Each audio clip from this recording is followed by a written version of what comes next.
Assalamualaikum sahabat PHR di seluruh Nusantara. Kembali lagi bertemu dengan saya. Ya, masih tentang kisah Kota Saranjana tentunya. Terima kasih untuk sahabat PHR yang selalu setia menunggu konten-konten kami dimanapun kalian berada. Dan semoga Allah selalu memudahkan segala urusannya. Warga desa Oka-Oka hanya beberapa saja yang pernah mengaku masuk ke kota Saranjana. Namun banyak juga yang mengaku sering mendengar suara musik pada malam tertentu dari Gunung Saranjana, atau terkadang gemuruh kendaraan yang melintas. Warga pesisir di desa Oka-Oka memang seolah hidup berdampingan dalam damai bersama warga Saranjana. Maka jika salah satu warga menemukan hal yang ganjil, sudah bukan hal yang aneh bagi mereka. Mayoritas warga desa Oka-Oka bekerja sebagai nelayan. Mereka tidak takut tinggal berdekatan dengan Saranjana. Mereka percaya warga Saranjana adalah sahabat kalau tidak diganggu. Dan mereka percaya kalau bisa bersahabat dengan warga di sana, maka banyak keuntungan yang didapat. Bagi yang baru menemukan channel kami, hanya sekilas info ya. Saranjana adalah kota gaib yang dipercaya berada di Kalimantan Selatan. Tepatnya berada di desa Oka-Oka, Kecamatan Pulau Laut Kepulauan, Kabupaten Kota Baru.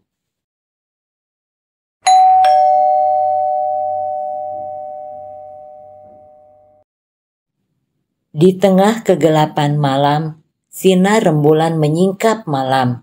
Desir angin menerpa para nelayan desa Oka-Oka terapung-apung di tengah lautan terbuka, menanti datangnya ikan yang masuk ke jala.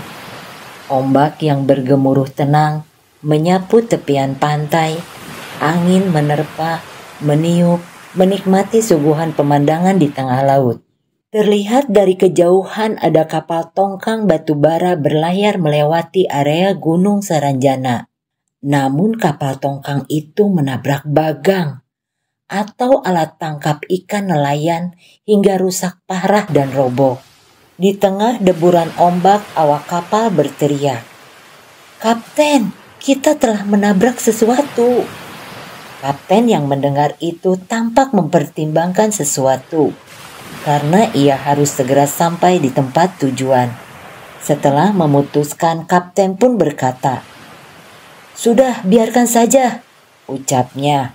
Lantas kapal itu berniat untuk tetap melaju, meninggalkan kerusakan tersebut. Melarikan diri dari pertanggungjawaban tanpa memperdulikan bagaimana nasib nelayan setelah kerusakan yang mereka alami itu. Angin bertiup sangat kencang terombang-ambing. Ombak-ombak berkejaran menerjang kapal, menerjang karang-karang. Kapten mencoba menyeimbangkan sekuatnya. Ia berupaya namun gagal. Dan mesin tubot yang menarik kapal tongkangnya mati. Deburan ombak yang gagah mendorong kapal tongkang itu ke pesisir pantai dekat Gunung Saranjana. Para awak kapal melihat dari kejauhan terlihat kerlap-kerlip lampu yang meriah dari sebuah gunung, yakni Gunung Saranjana. Namun saat awak kapal mendekat, lampu itu hilang dan tinggal Gunung Saranjana yang membayang hitam di kegelapan. Sedangkan di desa Oka-Oka pada tahun itu belum dialiri listrik, rumah-rumah masih gelap, hanya dibantu alat penerang Patromax. Kapten dan para awak kapal kebingungan. Mesin tubot tidak mau menyala-nyala hingga mentari mulai mengintip dari timur. Sinarnya membias ke pasir-pasir, angin berhembus dengan dingin, deburan ombak yang tenang tanpa riuh lagi. Di saat pagi menjelang, kapten mencoba lagi upayanya untuk menyalakan mesin tubot. Kali ini menyala. Kapten dan awak kapal bergembira, namun mereka mendapatkan masalah baru yang lebih serius. Kapal tongkangnya terdampar di bibir pantai. "Bagaimana, Kapten?" tanya salah satu awak kapal. "Kita tarik saja pakai cubot." Setelah air pasang, kapten dan para awak kapal berusaha menarik kapal tongkang ke laut. Berkali-kali mereka berusaha, namun selalu gagal terus. Hingga kapten mencoba meminta bantuan, ditarik dengan kapal yang lebih besar, tetapi hasilnya tetap nihil. Kapten dan para awak kapal pun kembali kebingungan. Sudah segala upaya mereka kerahkan, bahkan meminta bantuan pada beberapa kapal besar untuk ditarik ke laut, masih saja gagal total. Malam-malam pun berlalu. Kapal tongkang itu masih belum berhasil dikeluarkan. Kapten dan para awak kapal terpaksa bermalam di sana sampai kapal tongkang itu bisa ditarik ke laut.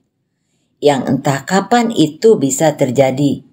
Rasanya mereka sudah kehabisan akal, padahal kapal sudah terendam air yang dalam. Masih belum berhasil juga, entah apa yang mengganjalnya.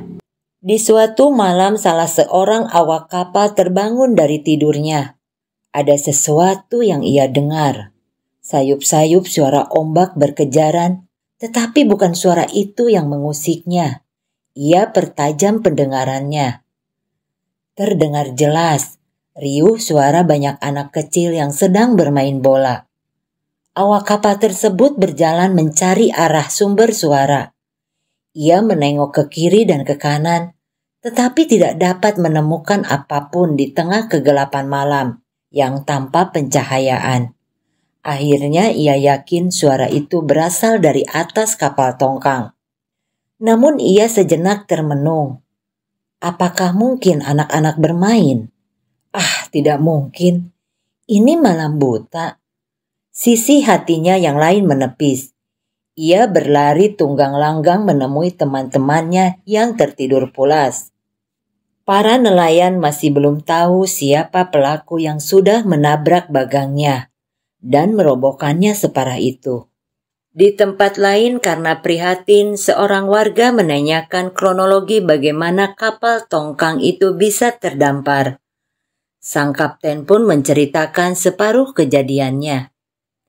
Warga yang mendengar itu lantas membawa kapten ke Kane Ina, salah satu juru kunci Saranjana. Sang kapten kembali mengatakan kronologinya pada Kane Ina. Kane Ina hanya mengangguk. Mungkin orang Saranjana bisa membantu menariknya. Lantas seperti biasa, Kane Ina melakukan meraga sukma menemui sahabatnya di Saranjana.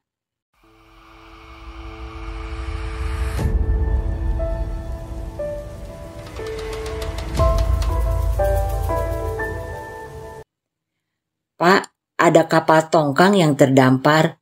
Tolong bantu tarik agar bisa kembali lepas ke laut." Lantas orang Saranjana menjawab, "Tidak bisa, Bu."